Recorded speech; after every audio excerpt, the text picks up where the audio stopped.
Kicking off episode 2 of the Wednesday Hangover, I want to talk about the Essex County Savage. They have not pulled off a spring championship.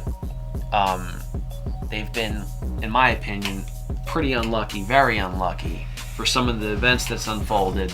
Let's just go back to, 2012. They're undefeated, and they go into Beef Bowl 8 against the A-team from Pennsylvania. Right. Heavily favored, up by 2 touchdowns. Yep. Seemed to me like they were getting a little cute. Yeah. They wanted to throw the ball a little bit up 2 touchdowns. Yep. And the A-team just capitalized. They scored 2 touchdowns late. Young makes the crazy toe tap and grab in the back of the end zone to seal the deal. Santonio Holmes style in the Super Bowl. And Savage goes home empty-handed. Couldn't believe it. We were all shocked. We were shocked, right? You were shocked. New Jersey lost to Pennsylvania for the first time. That was I'm a New Jersey guy. As am I. That was a terrible pill to swallow. But at the end of the day, you have to give A-team credit there. I honestly have a question for you. Is it right to compare the New Jersey Savage to the Dallas Cowboys? Great team on paper, can't deny that. Some of the best athletes I've ever played with and seen play, and they just can't get it done, man. Like who? Who do you always think about in those situations? The Dallas Cowboys. Right or wrong? Correct me if I'm wrong, man. It's almost like I hope they get one. I want them to. I want them to. I've been there from the start. I've seen these guys. They deserve it. Fantastic athletes, great people. You know what I mean? And I would love to see this Savage team win one. I know everybody says fall championships don't matter, blah, blah, blah. They matter to me. A championship's a championship, but I know what you're talking about. The big game is the one, and they haven't gotten it. Why? Why haven't they gotten it? What have you seen? What is preventing them from doing this? Why aren't they winning those big games that matter? I've seen them beat the Bombers. I've seen them beat the U. I've seen them beat B. I've seen them beat every team in this league. Why aren't they winning the big game? Why? But they never beat A-team. They never beat A-team. Certain people just match up right with, and you just can't beat them. Maybe the A-team personnel is better than the Savage personnel. Is that it? No. Because the athletes doesn't match up. What I want to talk about right now with you, Ryan, is last year's MVP. We have to touch base on this. I would love to talk about him. There's a lot of controversy with it, and personally, I agree with it. I had no problem with it, and that's Vargas from the Union City Chiefs. What did you think about this kid? His effort, his will to win. Let me tell you a little bit about the Chiefs. They lost in Brooklyn to BIC, 32-27. They went down. They were leading the Baltimore Cobras in Baltimore by 3 touchdowns at the half. They wound up losing on a pick 6 at the end of the 4th quarter. They were just sort of unlucky. And right. When that starts to happen to a team, and you're in that situation, it's clutch. And you blow a game or you lose a game, it sticks with you. Because the next time you're in that situation, it's like, man, I hope I don't do it again. Last time, right? When it rains, it pours, sort of thing. Murphy's Law, everything bad starts to happen, and you have those players, and it's a normal thing. You can't get mad at them. Is that like you said, that sticks in their mind, and it's in your psyche, and then you're prone to fail at that point. And did that happen? It didn't stick in Vargas' mind. Exactly, and that's why he's the MVP. He faced those 2 same teams in the playoffs when it mattered. Baltimore had to come up here and play opening round, second round of the playoffs, and Vargas played a great game. At one point, he rips off a 40-yard touchdown run, and then the game winner to Easy to put them into the Final Four, where they faced BIC. BIC was heavily favored that year. I mean, they had all the weapons. Oh, yeah. BIC should have beat the Chiefs by 20. And the Chiefs win on some crazy Hail Mary play that's tipped up, just falls into Easy's breadbasket, and boom, they're going to Beef Bowl 10. Okay? And that's all on Vargas, throwing both of those, last-minute touchdowns. And he played well all season. But what Vargas did and how he put his team into that 10th championship, nobody else did. Yeah, he was very, very poised in the pocket. He didn't throw the ball away, which is what saved them that game because, as you know, turnovers is what, usually decides a game and whatnot. And he did his best to not do that in a clutch moment. And look what happened from it. His toughness is just, that's something you got to talk about too with this kid and his ability to make the plays. When it counted, They've come into this game in the rain. I remember it was terrible outside, but I had to stay there for this game. What is going on? The Chiefs are coming back. What's happened? You can't walk away from a game like this. Mm-hmm. You can't. And I'm glad I didn't, because on the ride home, I would have missed everything that you just said. And can you imagine not being there to see that after you watch 2-3 quarters of it, saying, the Chiefs are done, BIC got them, like what should have happened, like you said, they should have won by 20, whatever it was. But that didn't happen. And this man right here didn't let it happen. Mm-hmm. And that is our MVP, Alex Vargas. Andrew Pilato, who is head honcho over there at the Union City Chiefs. You know, his style of play has just echoed through his team. He is, a feared leader of that team. Absolutely. He just turns a switch on when he steps on the field that just goes over and beyond what I'm used to seeing. When we sent them to Baltimore and lost that game, controversial. Very controversial, by the way. By a point. But just the fact, when they came home, and the guys from Baltimore were calling me and writing on Facebook, like, they said, the Chiefs are on some I hate your mother shit. And that's exactly what describes that team. And you know what? I love it. You have to love that in this sport. You have to love that aggression. You have to love that old school hard-nosed football. That's what we're talking about. When we talked about a decade ago, what drove you to that passion and whatnot, man, the Union City Chiefs and Andrew Pilato, that head honcho, hard-nosed football, man. You can't deny that. I don't care what anybody says. Dirty this, dirty. Dude, hard-nosed football, man. You got to give it to him. And the best part is this. The kid came in, they lost games, and that hard-nosed football didn't get them anywhere. I don't know what it was. And now it is a dynasty. And you take that hard-nosed football. Whoa. Come on, man. They're a dynasty. They're a dynasty. Listen, man. I respect the Chiefs, but they made it to their first championship last year. Hey, man. And it took them 6 years. What does that say for the future? No, listen, they keep knocking on the door. They get better every year. No doubt about it. I love the Chiefs, but I couldn't call them a dynasty. Remember, dude, I hate your mother shit. They hate your mother right now, sir. It's, whatever. I'll just suspend Thanos, like I always do. I don't do that. Hey, Thanos, you're suspended. Nah, he's good. All right. Kid broke his forearm, played 2 weeks later. Come on.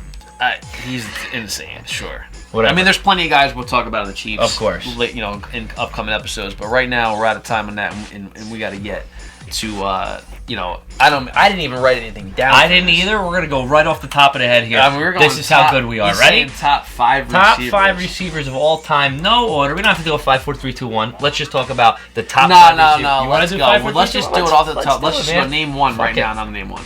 I'm going Troy. Yes, man. I love that pick. See? Troy, my man Troy, who I have played with for the past, now going on 11 years. I have never been on the same team as you. I have always played against you, and it's always been a battle. Where's my pen? Because I don't want to, this is number 1. We got to kind of rate this. Everyone knows I'm number 1. We're going to get back to our producer right now, who's a little delusional, but however, definitely did have a unique skill set at the receiver position. I agree with the producer. We'll give you your shine, Mills, but hold on.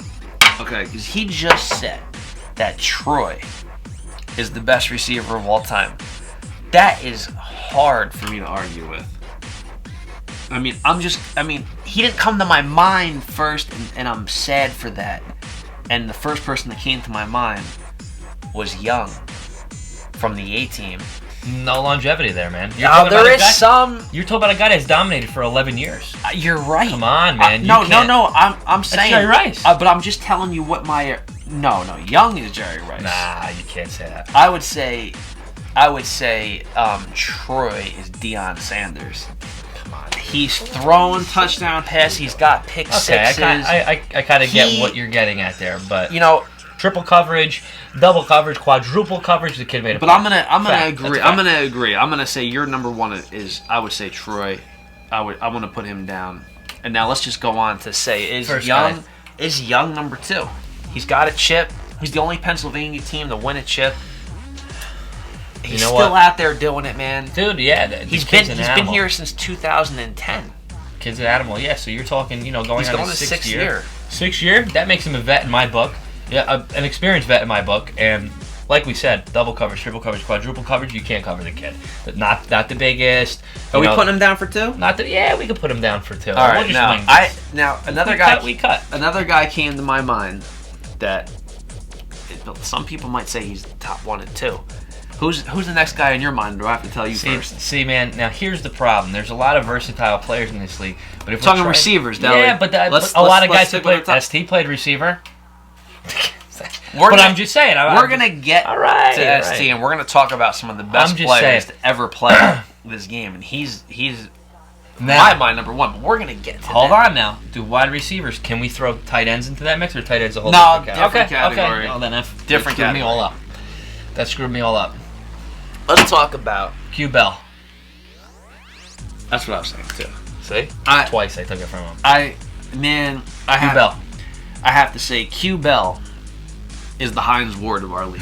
How many quick awards did Q Bell win? Oh my God, dude! I what is it? 3? I mean, or am I off? No, he probably deserved every quick award. Absolutely. Quick is a receiver that played on the Reapers. We lost early. God bless him, and sad to lose a player in our league. But man, the thing that Quick represented was he was so humble, man. Yeah. I remember so clearly him skying and mossing the guy from the Rockland Boys. Who was that corner? That was one of the best corners we've ever seen. Can't think of his name. Irrelevant. Anyway, and he makes this ridiculous catch right in front of my camera. Yeah. And I say to him, "Bro, celebration?" He's just nothing. He's like, "No, no celebration, nothing." I love it. I love it, and that's what Q Bell's about. After he passed, we made an award after him, and Q Bell has deserved it every year, man. Every year, an amazing player. Domination. Enough about him. Has number 4 come to your mind? No, number 4 is going to be you, since I named 2 of them already. Oh, it's your turn. I did Troy, you did Young, I did Q Bell. It's your turn. What about Rodriguez from the U, who's been at the spot since 2011, has maybe a catch that rivals what Odell Beckham Oh did. Yeah, man! I watched it live last year from the opposite sideline. I couldn't believe he caught it. It was so ridiculous. I was on the phone with somebody. I screamed on the phone. I threw my phone on the ground out of excitement because of the passion and love for this game. I spiked my phone. Here it is. I mean, he's been on the Wrecking Crew since 2010, I believe. Spiked his phone. Okay. How long is he? He's been. This is his 6th year. 6 year. Another one. 6-year vet. He just won back-to-back championships. Doesn't matter. You want to talk about? He's got 2 beat balls. He's been in 4. I mean, route running, the hands, obviously, and the speed to contest, and the toughness. And he's gonna run you over. Oh my God. Because you know what? He's not the guy that runs the 4-2 streak up the field and you catch the ball. No, this is the guy that runs the post pattern across the middle, right over your linebackers' heads, and right in front of your safeties. Is that good? Can you read that? Yeah, no, that's good, dude. That's good. All right, that's good. We're moving on to 5. All right. Has it come? Nothing. I got nothing. You got nothing. Let's keep. Because I got a lot of guys that I can mention, but I don't know if they're really worthy. Of the number 5 spot. Spit it out, man. Let's see. I got somebody that's clear and has that much ability at that position. That was 2007 top 100 ESPN high school players of the year. I'm talking that type of ability. For what town? I want to try to Irvington, New Jersey. I'm going to talk about Chick. How Chick just didn't pop in there. Clearly. Should be number 2. I'm sorry. I rate him over Young. I mean, you're talking about some extremely elite company. Amir Morris out of Irvington, New Jersey. He's not number 5. Sorry. He's not number 5, man. Would you switch him and... Dude, you gotta move him up too. I love Q Bell, trust me. Yeah. Q Bell and me go. So you're gonna go Troy. I'm gonna go Troy Chick because Chick is contested for the number 1 spot. Troy has it because of the longevity he's been in it. 07, that's not fair, Listen, bro. The I kid's in agree high school. 100%. Okay, let's do it. We're making that move here. 100%. First time ever on this show that we're gonna make a move like that. It's unheard of. We're moving the ranks along, and we're gonna put Chick at number 2. You can do something as easy as a quick slant. Well, we gotta go. We gotta go. We're limited on time here. Quick slant turns into a touchdown. We gotta get to the legends. We're going on to the legends. Let's go. Right. We actually didn't pick out somebody. We didn't pick somebody out yet for this segment, but somebody definitely that we gotta talk about. That was a complete madman. Craziest end zone celebrations. A guy who never played organized football in his whole life. He's just a complete mammoth of a man. might have the most touchdowns in the history of Town Beef, A7FL, Jimmy Holmes. Is that after you? Like he has the most touchdowns after you? No. I think you have the most touchdowns in Town Beef No. history. Whatever, we'll go through that another time. But, Holmes was, and Holmes is, by the way, because I'm still in touch with Jimmy Holmes, dear friend of mine. He is a complete maniac. Yeah. I mean, from his obnoxious end zone celebration. Disgusting. His Just absolute disgust. because it usually happened against my team. I remember watching him run by, and I'm looking at it saying, wait, this is a tight end. Who is this guy? All of a sudden, the guy's running an 18-yard corner route into the end zone. Nobody's near him. How can a guy like this get open, Ryan? You tell me. You play quarterback. I've seen you throw a lot of those touchdowns. He was 6'5", yeah, 265 pounds. How could you pounds. tackle a guy like that in the open field? I mean, Honestly. anything. Just he was just a Nothing, ridiculous mammoth of a human being. But that's all we got time for. And we're running out of time here. How much time? Right. You're flying. Your The episode's over. We're gonna get into our champions feature as promised. Very anticipated. People want to know. People want to talk about. People want to understand how the U out of Paterson, New Jersey, has won the championship last year and the year before. And if they win A7FL Northeast Championship, they'll be the first team to have ever done it 3 times in a row. I had a couple minutes the other day. I caught up with Booby Miles. I asked him some questions about his team. Let's roll that tape. Over here, you can go out there. No Tikas Can Fold over one of that sauce.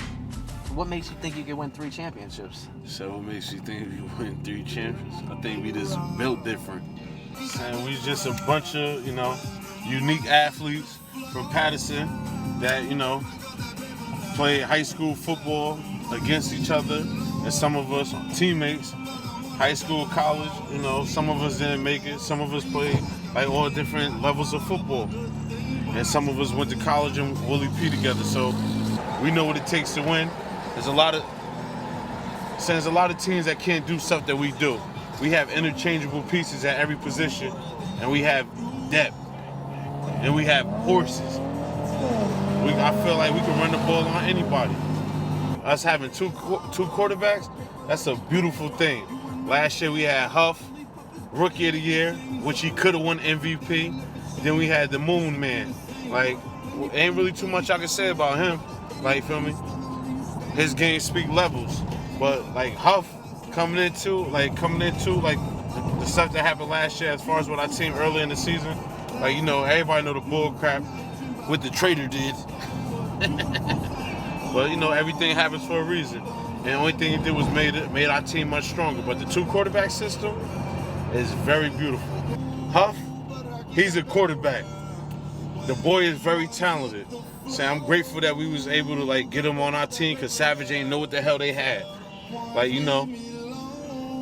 Gave him the quarterback position and he just flourished with it. Took our teams to different levels, started putting up 40 points 5 weeks in a row. He was like the difference maker. First half, we're gonna let Huff do his thing. Then 3rd quarter, Moon come in the game. It's time to wine and dine him. Cause it's hard to stop Moon. He's like an artist, man.